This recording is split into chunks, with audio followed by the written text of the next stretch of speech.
नमस्कार सर, मैं वरुण भारतीय जनसंचार संस्थान के प्रोजेक्ट कार्य के तहत मीडिया संगठन के किसी प्रतिष्ठित व्यक्ति से खास बातचीत में आपका स्वागत है। बातचीत शुरुआत करने से पहले सर मैं आपका परिचय देना चाहूँगा। आज हमारे साथ मीडिया जगत की जानी मानी शख्सियत श्री अनुराग पुनेठा जी हैं। आपकी शुरुआती शिक्षा दीक्षा मथुरा में हुई है। आपने शुरुआती दौर में पत्रकारिता की पढ़ाई नहीं की, लेकिन पत्रकारिता में आने के बाद आपने उसकी शिक्षा ली है। लेकिन इससे पहले आपने सहारा, जी मीडिया, टाइम्स ऑफ इंडिया ऐसे कई प्रतिष्ठित संगठनों में काम किया, संस्थानों में काम किया और वर्तमान में आप लोकसभा टेलीविजन में कार्यरत हैं। वर्ष 2019 में आप दिल्ली जर्नलिस्ट एसोसिएशन के अध्यक्ष चुने गए और सर आपका इस खास बातचीत में पुनः स्वागत है। सर मैं आपसे जो एक मौलिक प्रश्न करने जा रहा हूँ वो यह है कि 18 मई 2021 की आज तक की एक रिपोर्ट के मुताबिक कोविड-19 से देश भर में अब तक 300 पत्रकारों की जान गई है। क्या कोई प्रेस एसोसिएशन या किसी पत्रकार संगठन ने सरकार से उनके परिवार के लिए मदद मुहैया कराने या उनके हक में आवाज उठाने की कोशिश की है? जी हाँ, ये कोशिश की बहुत लोगों ने की है। ये कोशिश दिल्ली पत्रकार संघ की तरफ से भी की गई। हम हाल ही में सरकार के से न सिर्फ ये बात मांग करते रहे बल्कि सरकार पर ये दबाव भी बनाने में सफल रहे कि कुछ आर्थिक मदद होनी चाहिए और कुछ पत्रकारों को मदद भी सरकार की तरफ से दी गई। ये प्रोसेस जारी है जिसमें कि हमारी तरफ से भी बहुत से लोगों ने इसमें उठाया। हम दोबारा से पत्रकारों के लिए न सिर्फ आर्थिक मदद बल्कि अब टीकाकरण में भी काम कर रहे हैं। ये हमारे संगठन की बात है, पर इसके अलावा भी कई और संगठनों ने, पत्रकारों ने, इंडिविजुअल कैपेसिटी में भी कुछ और यूनियंस ने भी इस बारे में काम किया है और उन्होंने ये बात सरकार से कही है कि चूंकि पत्रकार फ्रंटलाइन वर्कर के तौर पर काम करते रहे, वो कोविड के फर्स्ट फेज में भी लगभग 1 साल का चूंकि पीरियड हो गया उसमें काम करते रहे, लिहाजा उनको इस बारे में शामिल किया जाए और इस तरह मदद की जाए क्योंकि बहुत से लोगों की जान गई है इसमें। बड़ा ही अनफॉर्चुनेट रहा, बड़ा ही दुखद है। तो ये मांग उठती रही है और हमने भी ये मांग उठाई। जी सर, सामान्य स्थितियों में भी पत्रकारों की सुरक्षा एक बड़ा मुद्दा रहा है क्योंकि आईएफजे के अनुसार हर साल कम से कम 40 पत्रकार और मीडिया कर्मी अपने काम की वजह से मारे जाते हैं। संस्था का कहना है कि पिछले 3 दशकों में पूरी दुनिया में 2658 पत्रकार मारे गए हैं। पत्रकारों को सर राजनेताओं, माफियाओं एवं आतंकियों के निशाने पर काफी रहना होता है क्योंकि उनका काम इस तरीके का होता है। फिर भी सर पत्रकारों की सुरक्षा के लिए कोई कानून नहीं है। आप इसका क्या कारण मानते हैं और कैसे इससे बचाव हो सकता है सर? देखिए, ये देश में एक लंबी बहस रही है कि पत्रकारों की सुरक्षा के लिए कानून नहीं है और पत्रकारों की सुरक्षा होनी चाहिए। वर्ल्ड इंडेक्स में भारत का स्थान पाकिस्तान से बस आसपास ही है, बहुत ऊंचा नहीं, मतलब बहुत अच्छा नहीं है। उस लिहाज से मानते हैं कि देश में पत्रकारों की स्थिति, सुरक्षा के लिए कोई कानून नहीं है। पर दरअसल बड़ा सवाल इस बात के लिए भी है कि पत्रकार कौन है? पत्रकार के लिए क्या कोई एक नियम, कायदे, कानून ऐसे भी होने चाहिए?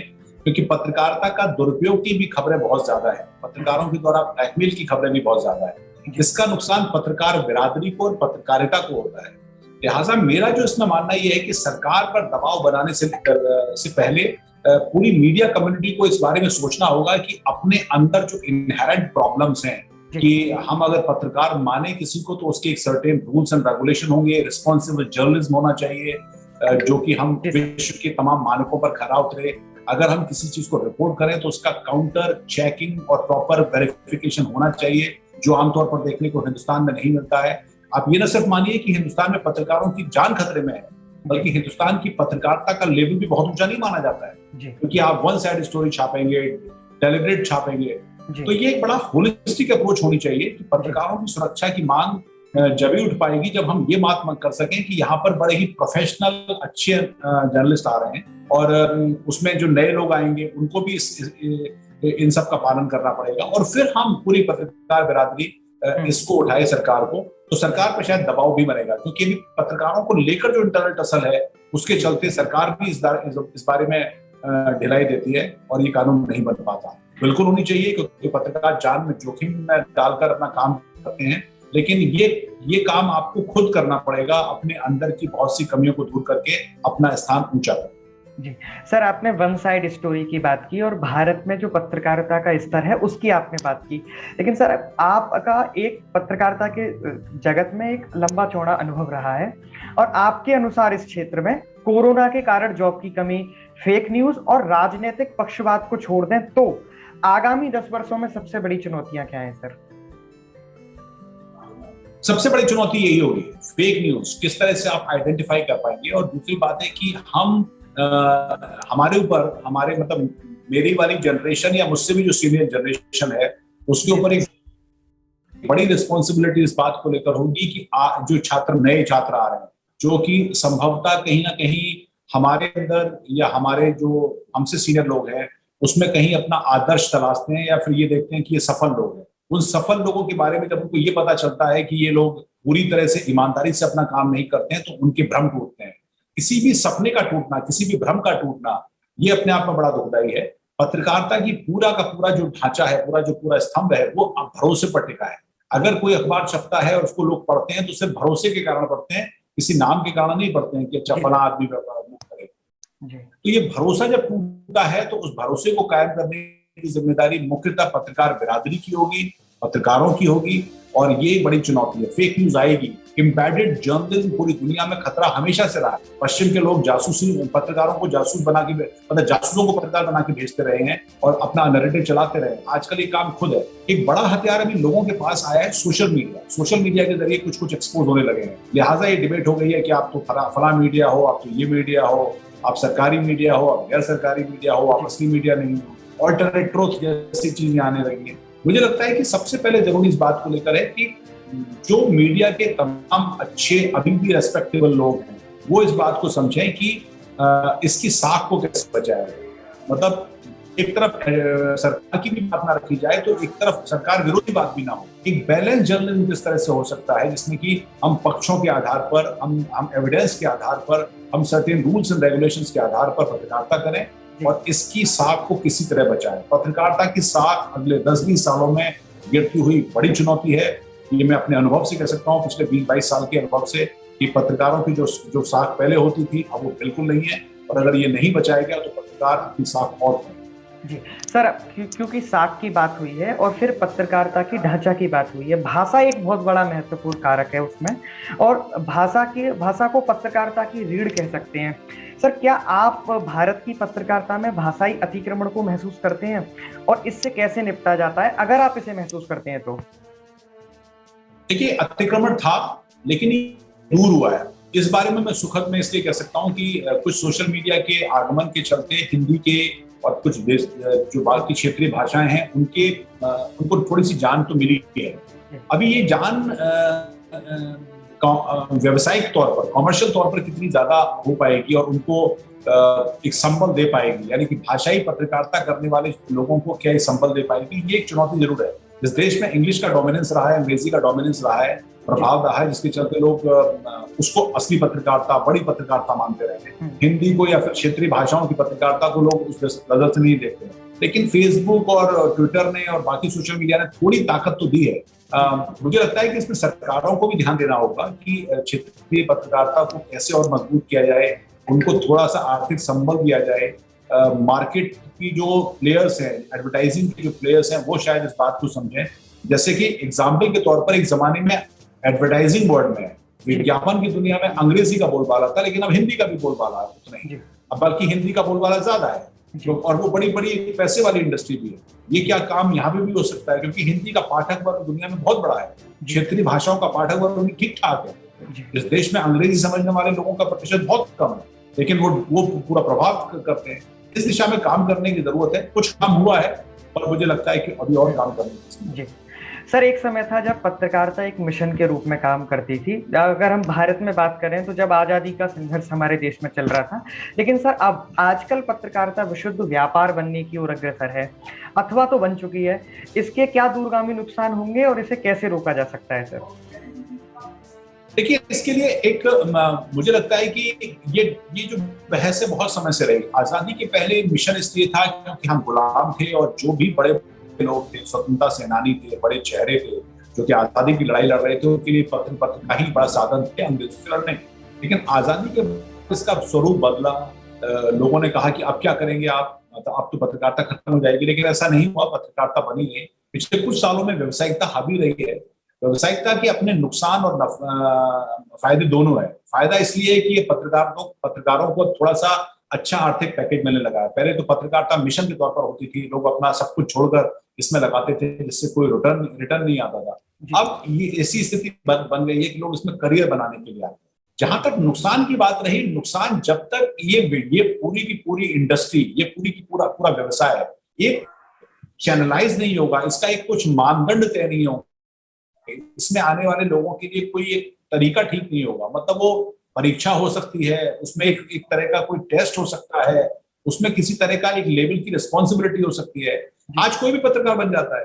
पत्रकार कौन, ये बड़ा सवाल है। आप पढ़ाई कर रहे हो, आप पढ़ाई करके लोगों से बात करके अपना समय देने के बाद कल को जाओगे और सडनली कोई आदमी माइक उठाएगा, कैमरा उठाएगा और यूट्यूब पर चैनल खोलेगा और बन जाएगा, और वो कुछ ऐसी हरकतें करेगा कि उसको हिट्स और लाइक्स मिल जाएंगे, आप पीछे रह जाएंगे उसमें। तो ये बड़ी चुनौती है। लिहाजा इस व्यवसाय में, इस क्षेत्र में कुछ सर्टेन मानदंड तय हो, पत्रकार कौन इसकी एक डेफिनेशन तय हो। उसके ऊपर सबसे बड़ी बात यह है कि पत्रकार के ऊपर सिर्फ सवाल पूछने का अधिकार न मिले, उसके ऊपर जिम्मेदारी भी उतनी हो, उसकी रिस्पॉन्सिबिलिटी भी हो कि जब वो बोलेगा, लिखेगा तो उसकी जवाबदेही तय हो, क्योंकि उसके लिखने से, जवाब देने से, मतलब बोलने से बहुत से लोग प्रभावित होते हैं। जब ये काम शुरू होगा तो मुझे लगता है कि फिर इस दिशा में काम होगा। जी सर, अभी जब हम बात कर रहे थे और आपका उत्तर मुझे मिल रहा था, तब आपने कहा कि पत्रकारिता सरकारी और गैर सरकारी संस्थानों या फिर विभागों में बट चुकी है। लेकिन सर, पत्रकारिता घृणा और वैचारिक द्वंद्व का क्षेत्र क्यों बन रही है? अलग अलग राजनीतिक पार्टी वाले समर्थक किसी एक ही मुद्दे पर दो अलग अलग पत्रकारों में बट जाते हैं, और अलग अलग पत्रकारों और मीडिया समूह के समर्थक और विरोधी भी बन जाते हैं। उनके नाम से फेसबुक पर, व्हाट्सएप पर और अन्य सोशल मीडिया पोर्टल पर पेज बनते हैं जो किसी एक ही मुद्दे पर दो अलग अलग राय देते हैं। तो सर, हम जनता को कैसी दिशा दिखा रहे हैं बतौर पत्रकार? जागरूकता ही इसका समाधान हो पाए। जनता जागरूक बने। आज उसके पास साधन है। आज कोई भी आदमी ये नहीं कह सकता कि मैं कैसे पता करूं ये सच है या झूठ है। आपके फोन के जरिए, आपके मोबाइल के जरिए, आपके इंटरनेट के जरिए आप सब कुछ पता लगा सकते हैं। पत्रकारिता पहले भी इसी तरह की होती थी, लेकिन तब उसका वॉल्यूम बहुत कम होता था और सामने वाले का जो आज जिसको हम बोलते हैं कि ये सरकारी पत्रकारिता है, गोदी मीडिया है, या मान लीजिए उसको हम कोई ऑल्टरनेट ट्रुथ वाली मीडिया मानते हैं। पहले इनका वर्चस्व कम था, पहले एक तरह का था। आप ये मानिए कि लंबे समय से इस देश में क्राइम को, अपराध को भी जातीय एंगल देकर छापने की प्रथा रही है। किसी सवर्ण का हत्या हो जाए, बलात्कार हो जाए या कुछ और मारपीट हो जाए तो खबरें नहीं छपती थी, लेकिन दलितों के बारे में जैसे ही कुछ होता था उसको दलित लगा के जैसे बोला जाता था, तब ये खबरें छपा करती थी। मैंने एक जमाने के बड़े एडिटर से पूछा था कि आप दलित क्यों लगाते हैं, तो क्राइम की प्रॉब्लम है, लॉ एंड ऑर्डर की प्रॉब्लम है, इसको जाति से जोड़ के आप तो सांप्रदायिकता फैला रहे हैं। तो बोले नहीं, मैं तो लगाऊंगा क्योंकि इससे मेरी खबर बिकती है। तो ये पहले भी होता था, आज थोड़े ज्यादा स्केल पर है। आज दरअसल इस फोन ने हमारी एक्सेसिबिलिटी बढ़ा दी है। इस फोन के जरिए हम दुनिया में पहुंच सकते हैं। इसलिए ज्यादा लगता है ये पत्रकारों को करना होगा कि हम अपने सबसे पहले ऐसे लोगों को पहचाने कि ऐसे हमारे बीच में ऐसे कौन से लोग घुसाए हैं जो कि सिर्फ ये फैलाने का काम करते हैं और उसको सिरे से खारिज करें। जी सर, तीसरे प्रेस आयोग की बात करें, क्योंकि लंबे समय से उस पर चर्चा भी चल रही है देश में, लेकिन सर उसमें इतनी देरी क्यों हो रही है? और अगर आपसे पूछा जाए कि आप किन सुधारों की अपेक्षा करेंगे सरकार से? देखिए, सबसे अच्छी स्थिति तो यह है कि प्रेस अपने को खुद रेगुलेट करे। ये बात अक्सर कही जाती है कि प्रेस कहती है कि हम खुद रेगुलेट करेंगे, हमको सरकारी रेगुलेशन की जरूरत नहीं है। बड़ी अच्छी स्थिति है, इसमें सब लोग एग्री करते हैं कि सरकार जब भी रेगुलेट करना चाहेगी तो सरकार के अपने स्वार्थ होंगे, अपने नेतार्थ होंगे।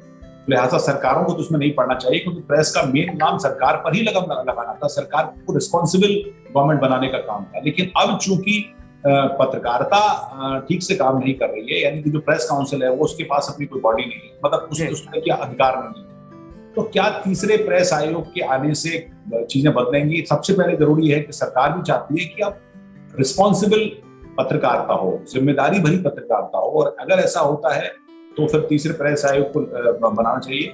इसमें जैसे ही सरकार ने कोशिश करी है, मतलब तमाम सरकारों ने कोशिश करी है, पत्रकार विरोध करते हैं, पर अगर कुछ पावर दी जाए इस प्रेस काउंसिल को, जिसमें ये पावर प्यूनिटिव पावर हो, दंड देने की अधिकार की पावर हो, कि अगर कोई चैनल और कोई या फिर पत्रिका, अखबार या फिर कोई एंकर या पत्रकार कुछ गलत बोलता है तो उसको प्रोसिक्यूट किया जा सके, उसको रिस्पॉन्सिबल ठहराया जा सके, ये सभी चाहते होंगे। लेकिन इसके लिए पत्रकार बिरादरी तैयार नहीं है और शायद यही बड़ा कारण। जी सर, मीडिया संगठन के कुछ लाभ आप अवश्य बताएं, क्यों इनका बना रहना जरूरी है? किन सुधारों की आप मीडिया संगठनों में अपेक्षा करते हैं या आप देखना चाहते हैं सर? मीडिया संगठनों में बड़े संस्थान जिनकी क्रेडिबिलिटी और जिनकी रीच आज भी है, मैं टाइम्स ऑफ इंडिया ग्रुप में चाहता हूं कि वहां पर सुधार हो। मैं चाहता हूं कि दूरदर्शन में सुधार हो, जो दूरदर्शन थोड़ा और प्रोफेशनल बने। और भी ऐसे संस्थान हैं जो कि रिस्पॉन्सिबल पत्रकारिता करते हैं, जिनके ऊपर भरोसा कायम है किसी लोगों का। ऐसे लोग अपने अंदर भी कुछ लोकतंत्र लाएं, अपने अंदर भी वो आजादी लाएं कि वो हर विचारधारा को समाहित कर सकें। और सबसे बड़ी बात कि किसी भी चीज को रिपोर्ट करने से पहले थोड़ा सा विचार करें, जांच करें और तब करें। फेक न्यूज को फैलाने से रोकें। दलित, अल्पसंख्यक, हिंदू, मुसलमान, इन चीजों को छापने से पहले उनके कुछ गाइडलाइंस हो, उस सब से बचें। तो अगर ऐसा कर पाएंगे तो मुझे लगता है बड़ा काम होगा। ऐसे कई संस्थान हैं जो कि जिनकी अभी क्रेडिबिलिटी थोड़ी बहुत बची हुई है, उसी संस्थानों में सुधार की जरूरत है। जी सर, हमें समय देने के लिए और सभी प्रश्नों के बड़ी सहजता और सरलता से उत्तर देने के लिए आपका बहुत बहुत धन्यवाद सर। नमस्ते सर।